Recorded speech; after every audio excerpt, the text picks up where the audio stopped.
je sais pas vous là, mais non, avec tout ce qu'on apprend, ça commence à faire mal à la tête. On fera une révision une autre fois. Un petit coup de paracétamol.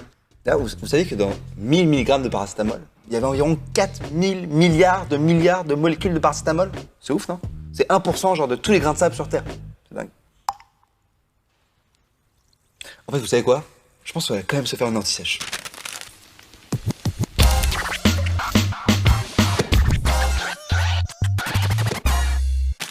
La quantité de matière, c'est la base en physique-chimie. Vous aurez besoin de maîtriser cette notion pour tous les calculs que vous allez faire.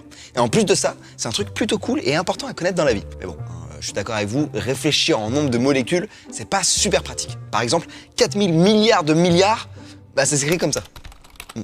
Ça prend un peu de place, quoi. Du coup, les scientifiques ont décidé de réfléchir en paquets à la place. Ouais, en paquets, hein, comme les pâtes ou le riz. Et d'ailleurs, tu noteras que nous, quand on va acheter du riz, on demande un paquet, et pas 4542 grains de riz, quoi. Du coup, le paquet, c'est une unité de mesure.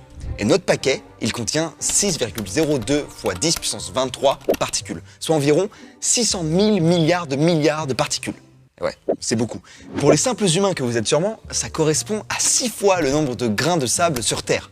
Si on prend ce nombre en popcorn, on peut recouvrir toute la surface des États-Unis d'une couche d'une épaisseur de 14 km. C'est énorme. Mais attention, les scientifiques n'utilisent pas le terme de paquet, ils utilisent celui de mol. La question que tout le monde se pose, j'en suis sûr, c'est comment mesurer une mole? Vous la posiez, non? Eh ben, je vais vous dévoiler ce grand secret, c'est simple, on peut pas. Il n'y a aucun appareil qui permet de faire ça. Par contre, on va pouvoir l'utiliser, cette mole, car on va pouvoir relier la quantité de matière à des grandeurs mesurables, comme la masse ou le volume.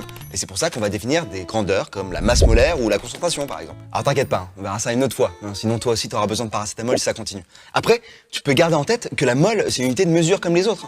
On va pouvoir avoir des millimoles ou des kilomoles, comme avec les grammes, par exemple. On a des milligrammes ou des kilogrammes.